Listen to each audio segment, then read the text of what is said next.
hoy vamos a hablar de mujeres. Voy a empezar contándoles una historia, espero que no me lleve el tiempo, acerca de una mujer que se volvió loca de amor. Dicen que habemos locas que creemos en el amor y otras que se vuelven locas por amor. Y eso fue lo que le pasó a Doña María. Doña María, cuando tenía cerca de unos 26 años, conoció a un señor que le estaba prohibido querer. Primeramente porque el señor era un señor muy ocupado del pueblo, muy prominente y conocido, y segundo porque ella era una señora casada. Entonces, el señor se encargó de alquilar un departamento lejos del tumulto de la ciudad donde trabajaba, solamente para quitarle el vestido. Y entonces ellos se veían todas las tardes cerca de la misma hora, 3 de la tarde. Tenían todo un ritual para poder verse. Ella llegaba, parqueaba su carro afuera, entraba al departamento, 10 minutos después llegaba él, parqueaba disimulando, entraba al departamento y adentro no disimulaba nada. Se pasaban 2-3 horas de puro romance, amor, locura, y cuando la habitación quedaba desordenada, empezaba la tarea diaria de buscar las llaves. Las llaves siempre se perdían entre aquel montón de sábanas y cobijas. Entonces ellas empezaban a revolcar todo, él le ayudaba, levantaban la almohada, recogían zapatos, terminaban de vestirse y solo entonces era cuando aparecían las llaves.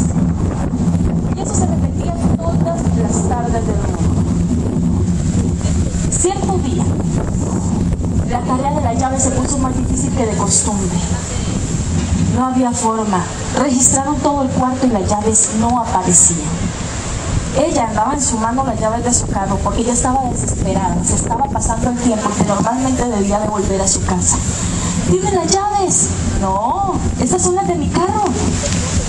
Y entonces él se quitó la corbata que tenía medio anudar por el apuro de tratar de irse rápido para la oficina y se lo puso a ella en el cuello y empezó a revolcar el cuarto hasta que aparecieron las llaves. Entonces, como siempre, salió ella. 10 minutos después tuvo que salir él. Cada quien rumbo a su carro. Ella iba caminando tranquila cuando de repente escuchó una voz que le gritó: ¡María! Ella sintió frío desde aquí hasta la punta de los pies. Se le revolvió el estómago, sintió horror, espanto y todas las cosas horribles que ustedes se pueden imaginar que uno podría sentir. Mi marido, me siguió mi marido. ¿Te llevas mi corbata? Oyó que le dijo la voz, mientras que le jalaba la corbata medio anudada. Y entonces le volvió el alma al cuerpo, se subió en su carro y se fue para su casa. Dicen que nunca vivió una noche más sola que aquella. Se pasó la noche entera pensando que no estaba bien, que no era justo querer a alguien para tener miedo. Y fue la última vez que lo vio. Después de eso, se olvidó de aquel señor. Se olvidó del departamento, se olvidó del olor de la colonia de ese señor. Todo lo olvidó. Pero el día que tenía como 82 años, estaba cerca de cumplir 83. Le volvieron todos los recuerdos de golpe. Todo. Empezó a recordar la dirección exacta del departamento. Empezó a recordar el olor de la colonia, el color de las camisas, la textura de aquel cabello. Todo se le volvió a refrescar en la memoria. Todo. Y nadie entendía de qué hablaba. Empezó a buscar por toda la casa juegos de llaves y corbatas. Desarmaba los closets tratando de encontrar una corbata que se le pareciera. Revisaba todas las llaves que veía creyendo que esas eran las perdidas. Por todas partes sus hijas empezaron a ponerle llaves y corbatas solamente para tranquilizar la locura de su madre. El día que cumplió 83 años, su nieta imaginó que el mejor regalo del mundo era conseguir una buena corbata y un juego de llaves así de bueno como se ve. Y estuvo durante meses recogiendo llaves y músculos hasta que lo armó bien.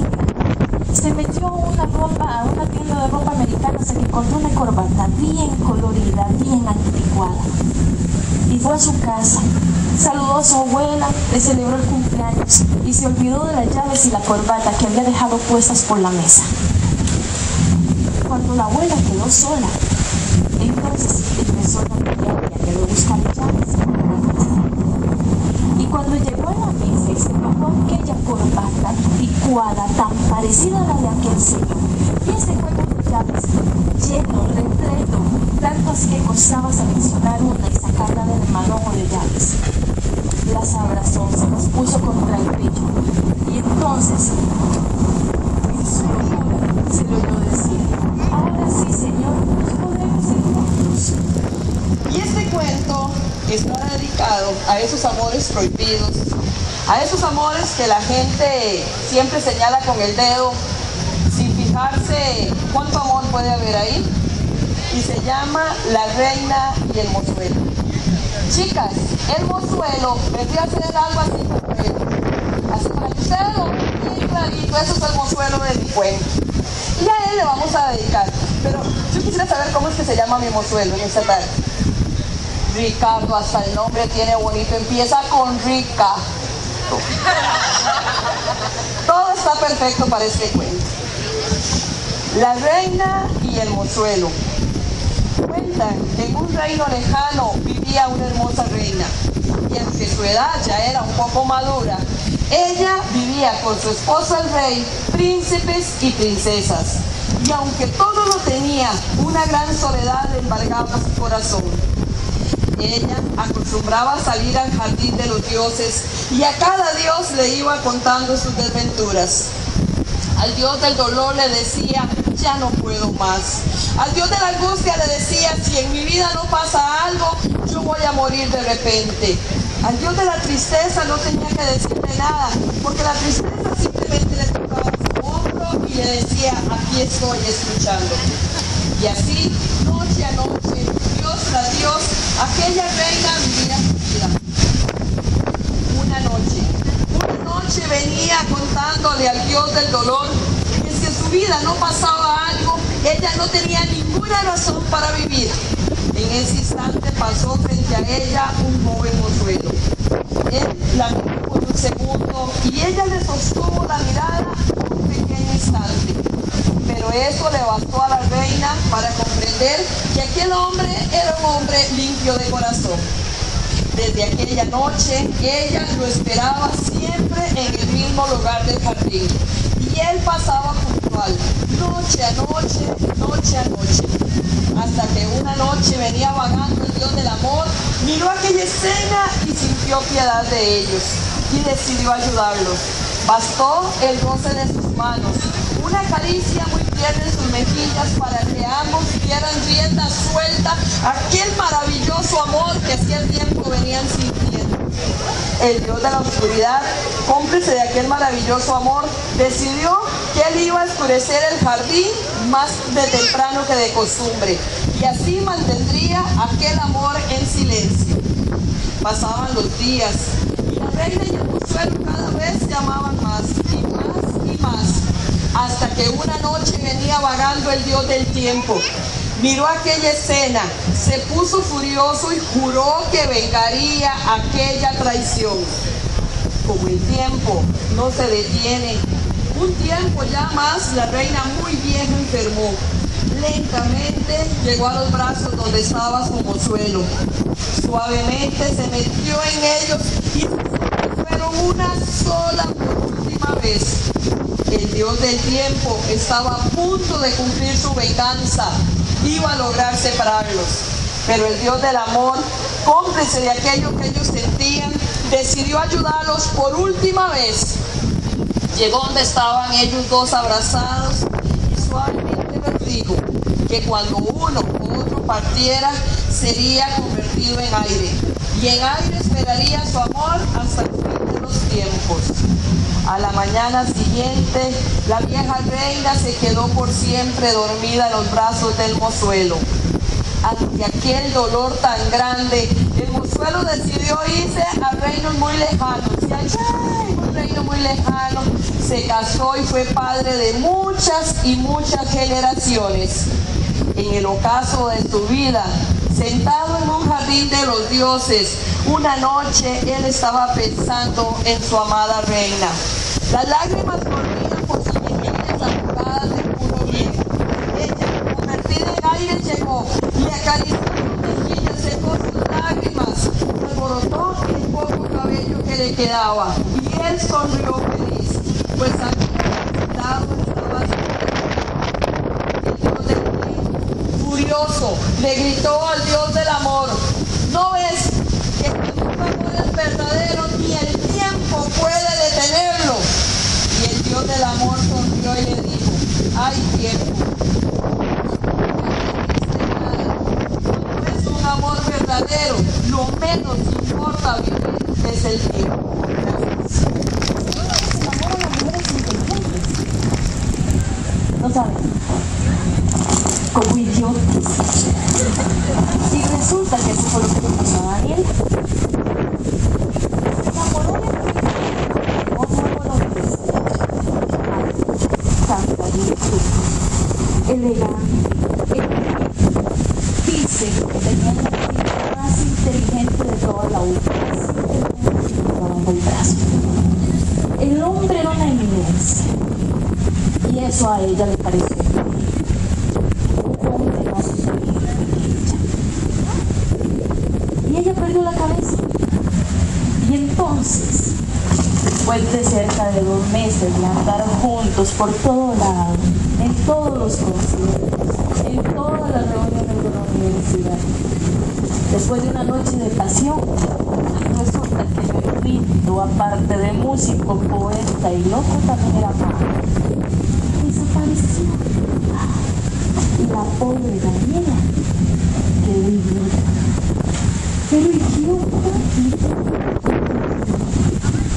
La mujer no podía sumar todos los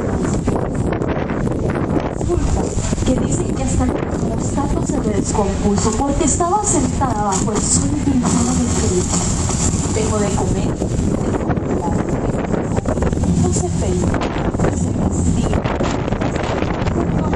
Encerrada en su casa, todo el santo día. Su mamá no entendía. ¿Qué le pasó a mi niña?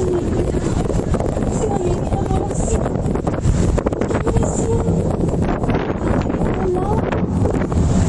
Un día su mamá llegó a declarar en la puerta cuando trató de despertarlo en la mañana y no había forma, él estaba tiesa y fría. Pero solamente eran los problemas del termostato. Fue recuperando el calor como a las 3 horas, empezó el directo por la mañana.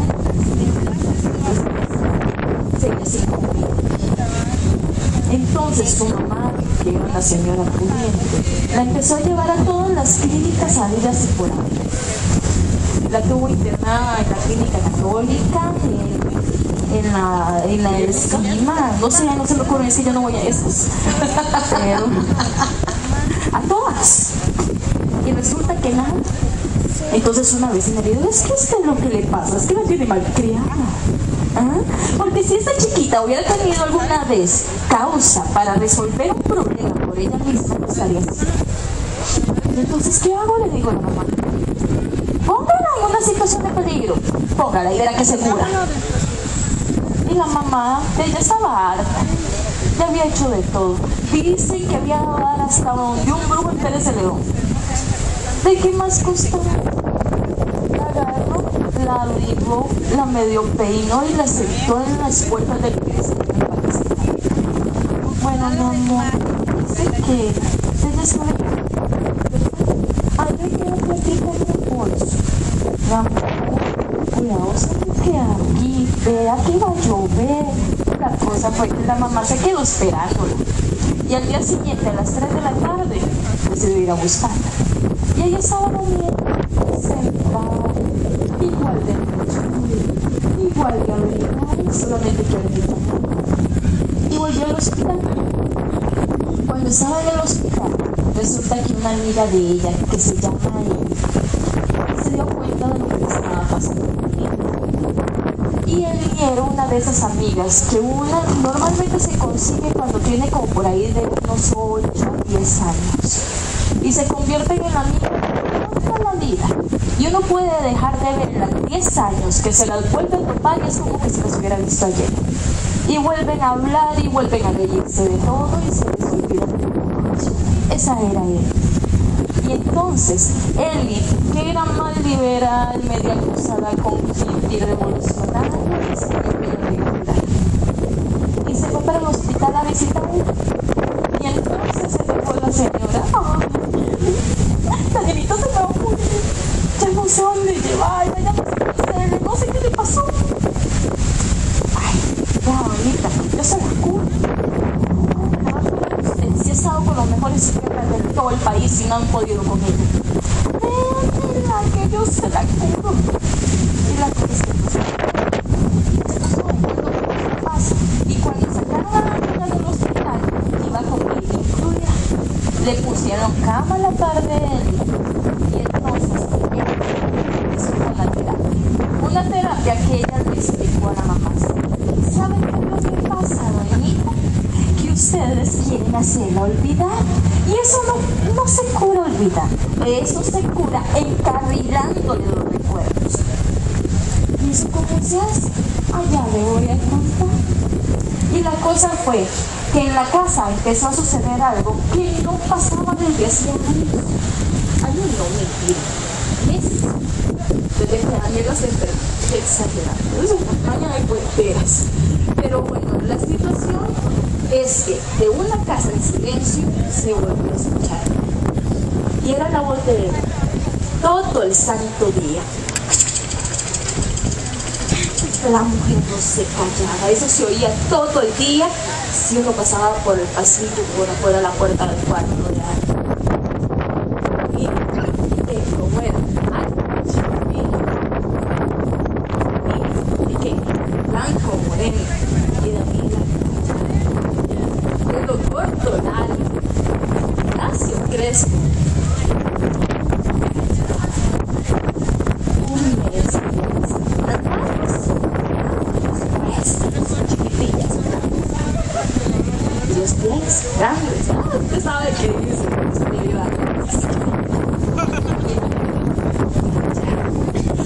mes y medio después de que Dani le llevó a conocer a su casa, su mamá, una lengua, y los ojos como los tenía, grandes, pequeños, oscuros, claros. Y Daniela Alba se envolvió y le dijo, pequeños y fieros. Casi se muere de la emoción, logró lo que no había logrado ninguno de los del cine. Habló. Y entonces dijo que aquí la agarro. Vamos a ir haciendo un poquito que hable, pero ahorita necesito que coma. Y entonces se encerró en la cocina, agarró una canasta de esas grandotas que normalmente le dan a los papás de un diciembre llenas de uvas y manzanas. Y empezó a echarle cuanta porquería se encontró. Sobros de cereal, pedazos de galleta, pan, añejo, fruta, todo aquello iba revuelto en esa canasta. Y le dijo, vamos a ir a caminar. Y Daniela, que hacía lo que le dijeran, simplemente se puso su suéter para salir caminando por todos los arbolitos del parque que tenían cerca de la casa. Y ella seguía hablando y hablando y hablando. Y entonces, sin darse cuenta, Daniela empezó a meter la mano en la cabeza y empezó a tocar un tipo de cosas.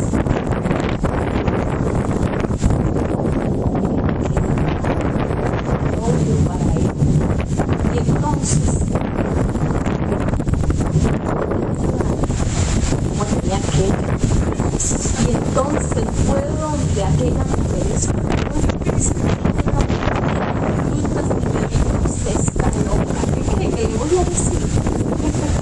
Y de ahí en adelante siguió contando de todo lo que le había pasado con el lugar. Porque creía que lo decía así. Que tenía bonitos, que verdad.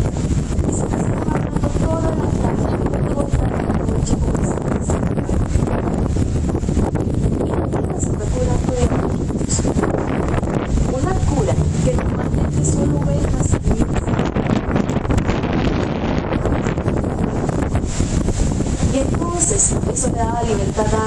para seguir ahí, porque si no seguramente no hubiera mandado para la casa, era bastante necesario. Y resulta que un día, una mañana, Eli amaneció con el diablo atravesado. Eso que amanece, como que ni siquiera van a pensar ni por qué, pero todo el mundo le cae mal. Todo el mundo. ¿Saben qué, Dani? Yo voy a buscar y yo le voy a hacer pagar por cada una de las cosas que dice usted. A ver, espérese que voy a hablar con sus tatas y le vamos a sacar full la que y es que yo primero voy a ver si paso por Cuba, compramos unos buenos caballos y ahí sí empiezo a buscarlo, ¿verdad? Y entonces lo busco ya es que sí, tenemos que ir a México, los botellos de tequila, me las curto, le quiebro la botella en la cabeza. Le quiebro la botella en la cabeza a ese desgraciado si anda por allí, porque él tiene que pagar por todo lo que le han dicho antes. Ayer vi. ¿Ah? Ayer vi. ¿A dónde?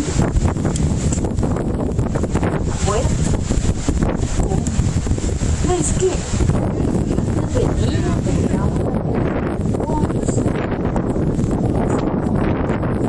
¿qué pasó? ¿Cómo nada? ¿Qué le dijiste?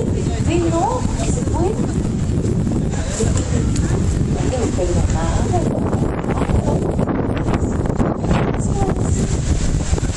¿Y no sentiste nada?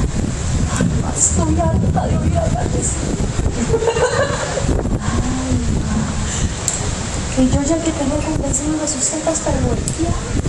Ay, no vamos nada, no vamos de ella.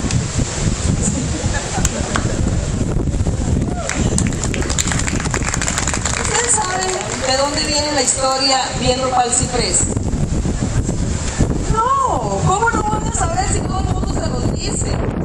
Mira que el que está allá, ¿está viendo pa'l ciprés?